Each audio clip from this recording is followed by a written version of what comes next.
If you tell a donor that the student was able to participate in a malaria research lab because they didn't have to worry about working another job to be able to continue their experience through school, I think those kind of stories are the ones donors need to hear.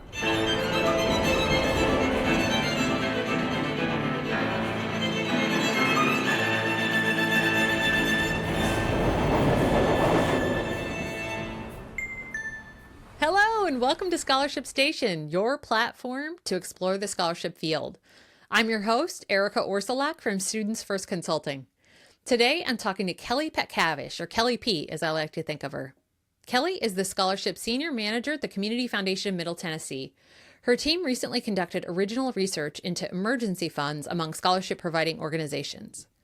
But first, Scholarship Station is a free service connecting members of the scholarship world to resources and ideas about how we can all better serve students.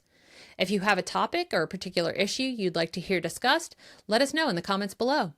On screen, you'll see my contact info as well as all of our handles in all of the places.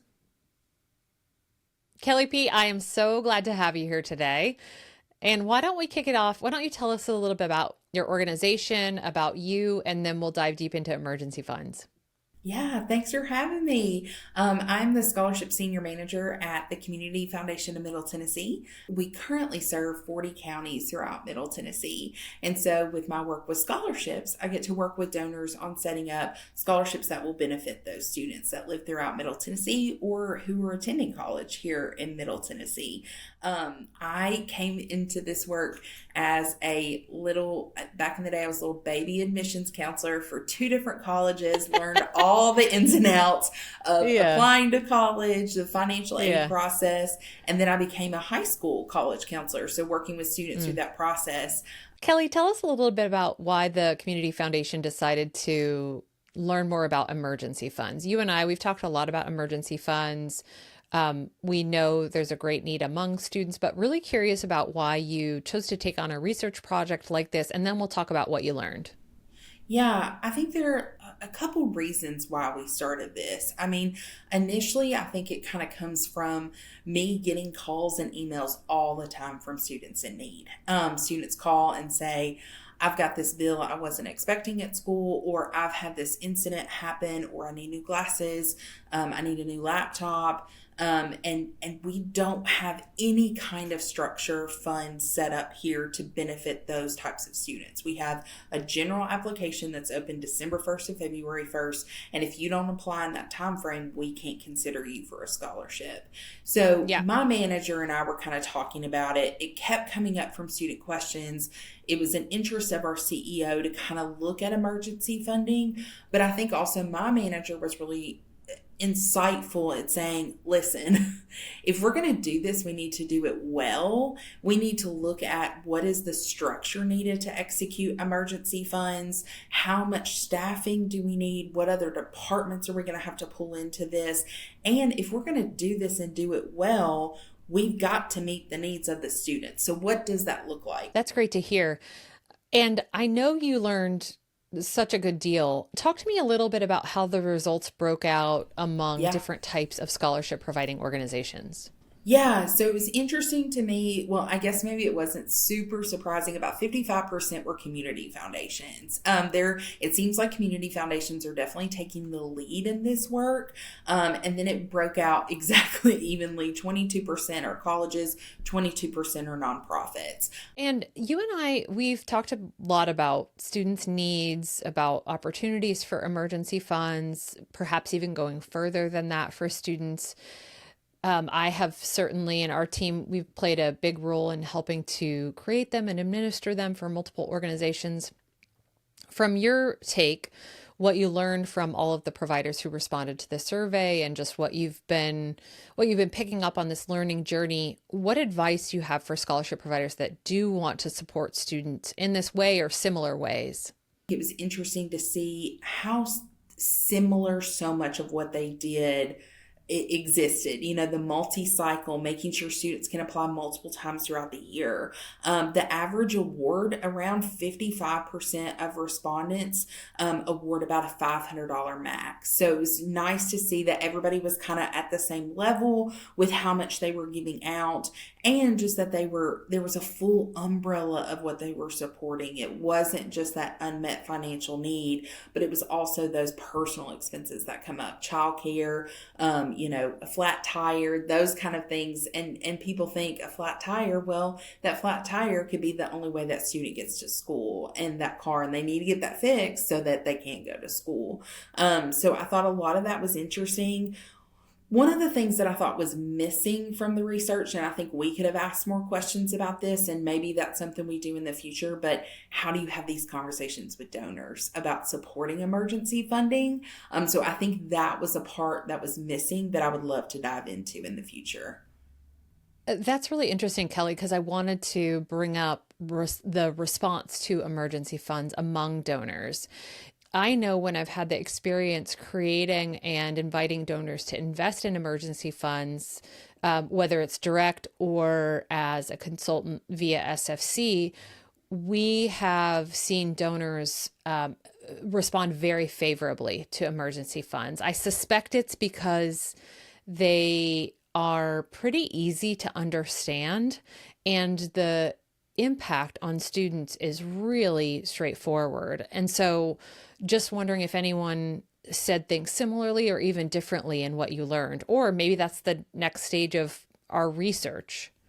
I definitely think that's the next stage. Now, I was interested to see it was split down the middle, that we did ask the question, what was the fire that got this fund set up at your organization? So we asked, was it internal leadership that said, hey, this is something we need, or was it a donor that came to the foundation and said, hey, we really want to set this up? And it was split down the middle by internal leadership and donors. So I felt very comforted by that, because I was like, okay, great. This is not only something that people in our community are seeing that we need, but the leadership at these different community foundations and colleges are seeing that it's a need too. So it's great to know we kind of have those two driving forces.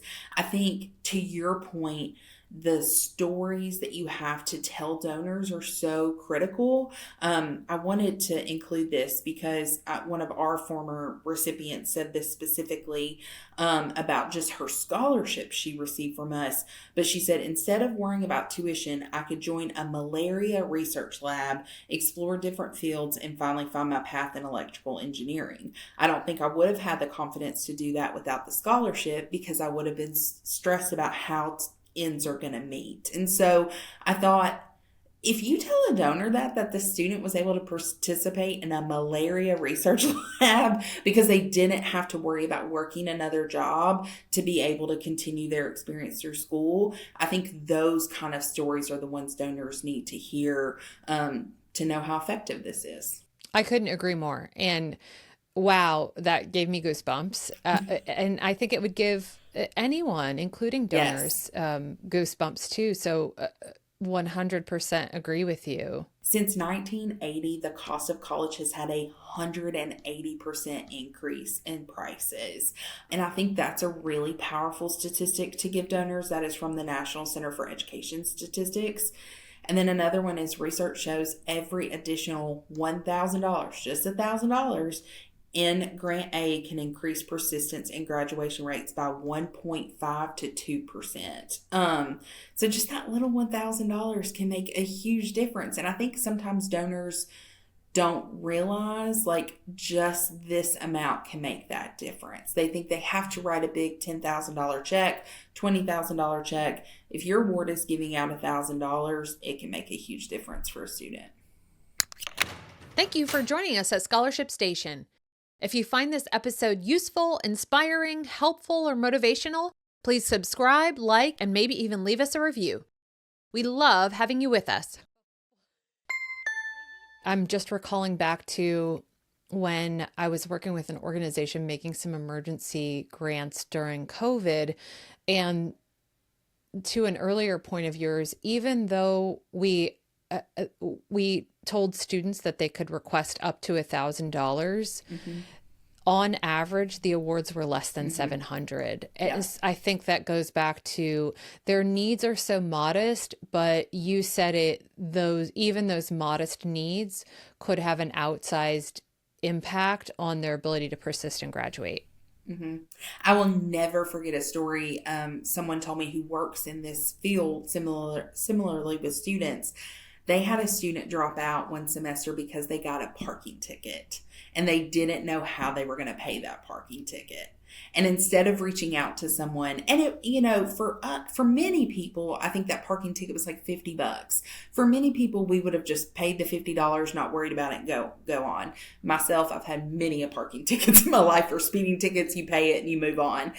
But for that student, that is what caused them to drop out of school, because they couldn't pay that $50 parking ticket. And I just think if they had had someone to reach out to say, hey, I just need $50 to pay this ticket, so that way I can park on campus and like go to my classes without worrying, that student could have persisted and graduated. And we don't know where that student would have been today. 100% have seen that time and time again. We've got a couple of resources because we do a lot of Yes. thinking about this, and hopefully we have the opportunity to inform others on how to do this well. So I've got 3 good resources. We're going to put them in today's show notes, but we've written a couple of blogs that are really relevant. One is just kind of a how-to on emergency funds.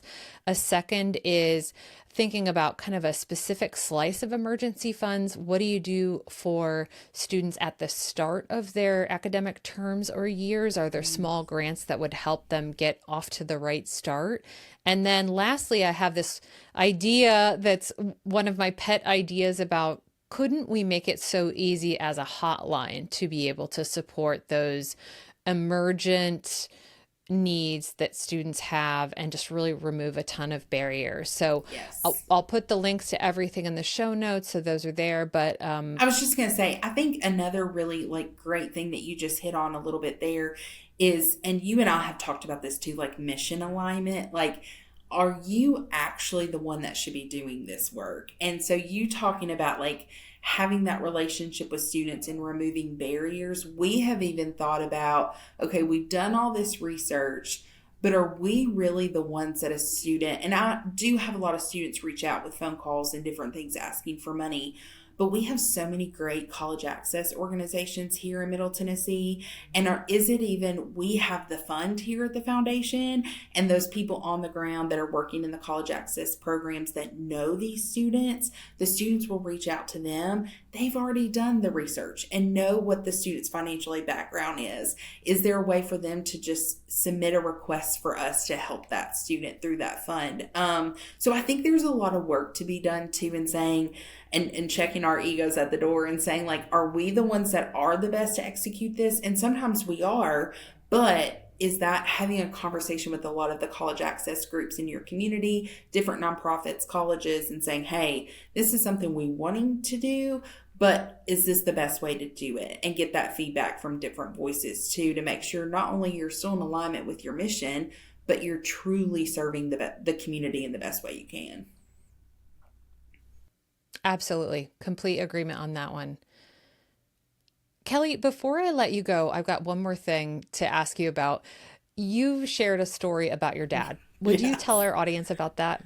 Yes, this is the story I tell every single donor. So my dad was raised by a single mom, and she had some serious health issues, and he had to take care of her all throughout college. He was their financial provider, and he was in his last semester of college and was not going to have enough money to finish that semester. And so he went to the bursar's office to unenroll from his classes because he needed to work full time to support his mom. And the woman in the bursar's office said, nope, you are too close to finishing. You need to finish the semester. We have a fund just for this. And his last semester was covered by an anonymous donor. And to this day, he still has no clue who that is. And so he always says that he tries to walk through life that like he could interact with that donor at any point, and wants them to be proud of him. So that impacted the trajectory of education in my family. My dad being able to finish college by an anonymous donor. So I just always share that story because it has such an impact on my family. What an incredible story. It's such a good, it's just such a good, and he went on to be a public educator for over 42 years. What a great place to end. Yeah. Kelly, I'm so happy you shared that. I'm so happy that we talked today. A huge thanks to you for your time. Every time we connect, you are just a joy to talk with and learn from. So I'm really grateful that you are here today. I'm so grateful for you. I keep telling everybody I'm doing a conversation with my friend today, not just Erika from Students First Consulting. So thank you for having me. I also want to say thanks to everyone who joined us on this excursion today. It's always a pleasure to have you on board. Please remember to like and subscribe to Scholarship Station. It's your platform to explore the world of scholarships with people like Kelly and me.